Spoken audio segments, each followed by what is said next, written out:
Hi everybody, Anthony Provasoli here from Hassan's, which is the largest law firm in Gibraltar.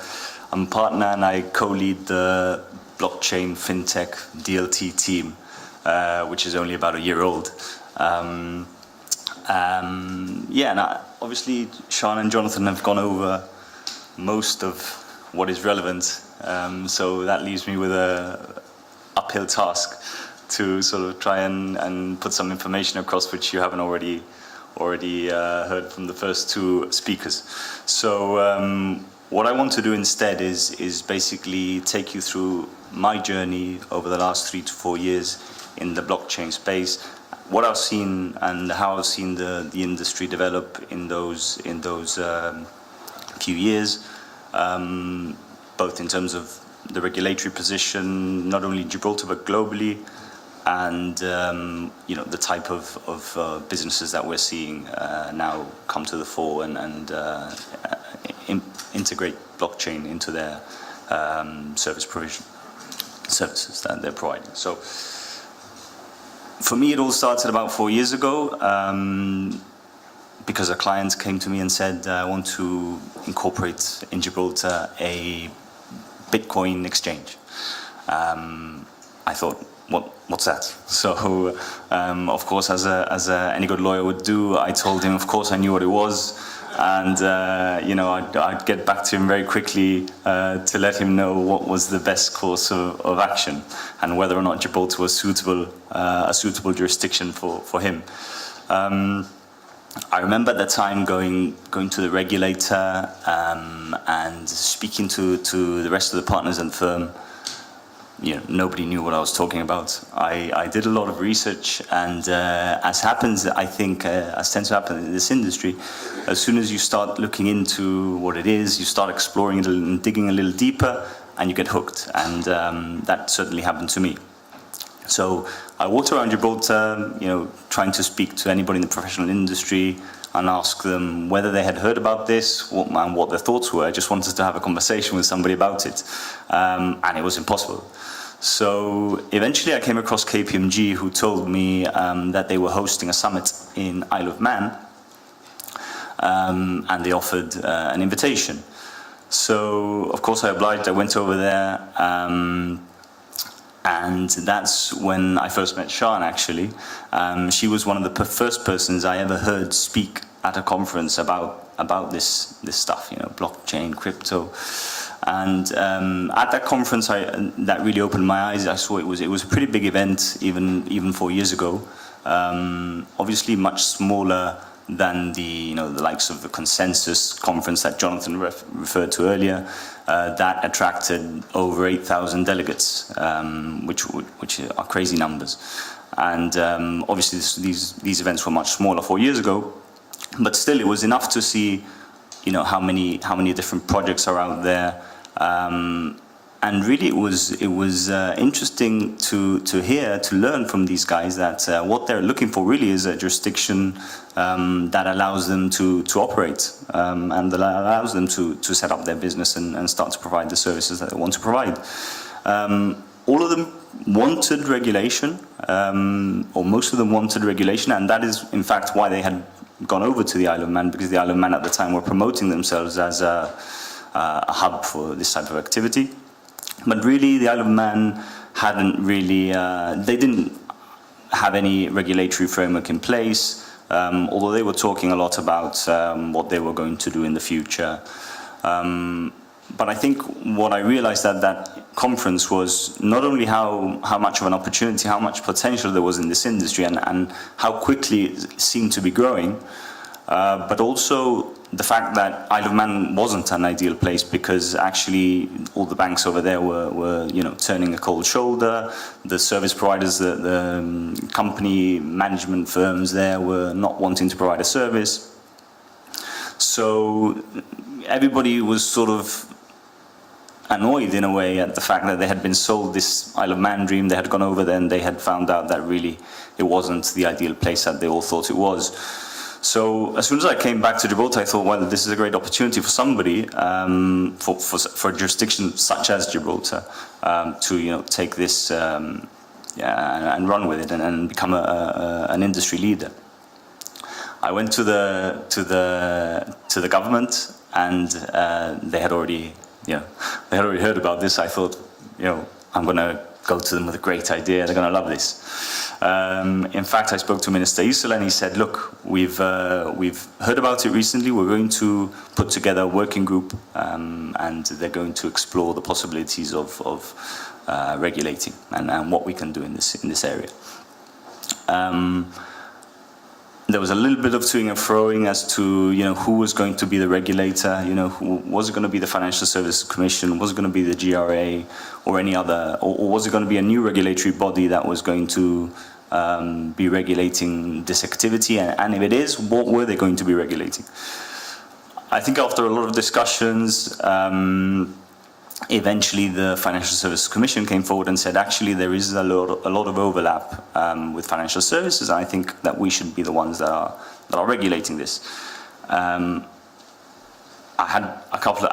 had a number of meetings with the regulator before this point, and I had realized that they really didn't have a lot of information, didn't have a lot of knowledge as to what blockchain was, how it works, what the potential risks were, but also what the opportunities were.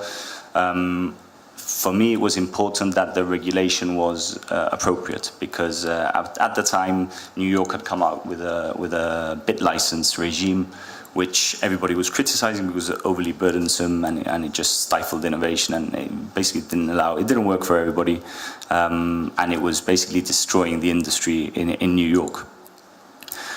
So that's when I thought these guys will need, some expertise in-house if they're going to be developing this regulatory framework. And gladly, Sean stepped up and said, I'm happy to do it. When can I start? So I don't know if that's exactly the words she used, but I'm very happy that she did eventually come to Gibraltar. And in fact, I've told her a number of times, I don't think we would have been in the place we are today without her involvement. So yes, and it's been a little bit of a long road. I think it was in May last year where, in this room actually, the Financial Services Commission and the government of Gibraltar jointly announced that these regulations were going to be passed and put into effect, and it was going to become law as of January the 1st, 2018. And they mentioned that there was going to be this transitional arrangement whereby anybody who's already operating in this field and carrying out activity that would be considered regulated activity under the new regulations would be able to continue to do so from Gibraltar, and they would have this grandfathering or transitional arrangement for 3 months after January, within which they had to submit a full application. So obviously, I think that was key in all of this, because that attracted a lot of people, a lot of applicants to Gibraltar, and that really put Gibraltar on the map. For example, 2 years ago, or even 1 year ago, at the Consensus Conference in New York, I struggled to explain to people where Gibraltar was. Every time you mention Gibraltar, okay, where's that? People have different perceptions of where that is. But now I can say that in the blockchain circles, at least, everybody, 90% of the people know about Gibraltar, and it's all down to the regulatory regime that we sort of announced in this room last year. As part of that regulation, this came about at around about the same time that the ICOs phenomenon, if you like, started to gather serious momentum. ICOs had been around before, but there were few and far between. And around about the beginning of summer last year is when everybody decided, okay, I want to do an ICO. This is a great way of raising funds. I want to do it. What do I have to do? And where is the best jurisdiction to do so? I think people came to Gibraltar. People had been going to Switzerland at the time, even the US, before the US Securities and Exchange Commission came out saying, beware, this is a security, most of these are securities, and therefore you need to really consider securities legislation seriously. They came out with a very negative statement, which I think scared people away from the US and towards other jurisdictions within the EU. And that's when Gibraltar, because of the announcement it had recently made to do with the regulation of the distributed ledger technologies framework, I think ICOs came to Gibraltar initially thinking, okay, this place will regulate my business, which was not necessarily the case. So we then, whereas the distributed ledger technology regulations cover, as Sean mentioned and as Jonathan mentioned earlier, entities that are either storing or transmitting value using blockchain technology belonging to others, that does not necessarily mean, that does not cover, generally, token sale, the activity of doing token sale. So people actually came to Gibraltar thinking, okay, how do I get myself regulated and how do I get a license to do the token sale? So initially it was a little bit of having to explain to them, actually, this is unregulated in the same way that it is unregulated in any other jurisdiction. But the fact that Gibraltar were open to this type of business and had come out openly in the press saying, our doors are open for business, we don't care that you're doing blockchain as long as you're doing things correctly. And if you are carrying out regulated activity, you need to obviously apply for the license. If not, if you fall outside of your regulation of existing regulations, there's no reason why you shouldn't be able to either do a token sale here or carry out your operation here. So people came to Gibraltar under the false illusion that the ICOs would be caught within the DLT regulations. But when they realized that they weren't, they were already here, they were already asking the questions. They were, I think, happy to see that the professional services industry was happy to cooperate with them and provide a service, not just lawyers, but I mentioned earlier, company incorporators, company management firms, the banks importantly. So there are a number of banks here that are providing solutions to crypto and blockchain businesses, and there are not many in the world that do. So that is obviously another big pulling power for Gibraltar. Over the last 12 months or so, I've seen this space evolve immensely. I mean, some of these entrepreneurial businesses involve blockchain. They're all technically brilliant, but when it comes to compliance, AML, KYC, what's that? I mean, it is pretty astounding to see some of these organizations that you consider to be huge organizations, very profitable organizations. They've been around for ages. Well, ages in this space meaning 3 months, no.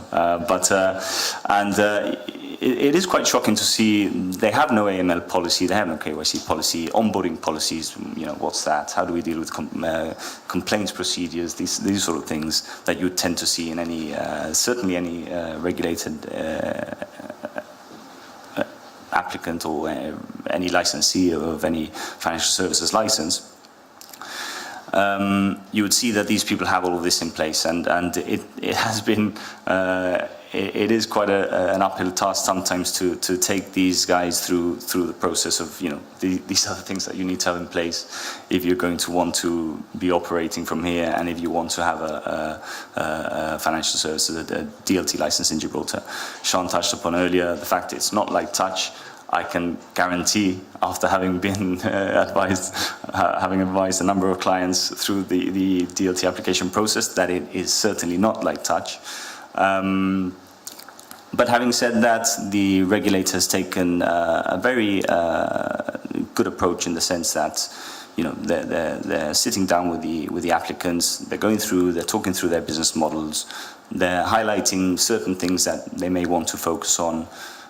It's an open discussion, and that is not easy to find anywhere in the world. The regulator that would be willing to do that, but also that has the knowledge and the in-depth expertise, I guess, in the blockchain space, to be able to give you meaningful feedback, to be able to ask the right questions, and I think that takes us a long way. At the moment, there are many other jurisdictions who are coming to play now. There are, the likes of Bermuda, the likes of Mexico are talking about regulations, Chile, certain states in the US, Malta, obviously, Switzerland, Luxembourg. So there are a lot of jurisdictions now talking about putting a regulatory framework in place. In fact, I think one or two, Japan already have a type of framework in place. And of course, Luxembourg have the existing e-money license framework that they are sort of now applying to exchanges and the like. But nobody I've seen has as good a regulatory framework as Gibraltar. And I honestly say that. I'm not just saying that because I'm biased, because I'm from here. But honestly, and in fact, from a lot of our clients come to us first and say, we're exploring different jurisdictions. Why Gibraltar? And I never downplay any other jurisdictions. Other jurisdictions are doing some good things as well. But after they go and shop around, more often than not, they tend to come back and say, look, actually, Gibraltar is where I want to set up my business. So yeah, I don't want to carry on too much, but I want to now, I guess we're going to be inviting some questions from the audience, so I'll take a seat, shall I? Yeah, it's more of a panel discussion, but we may ask some questions if that's what turns up. But thank you very much.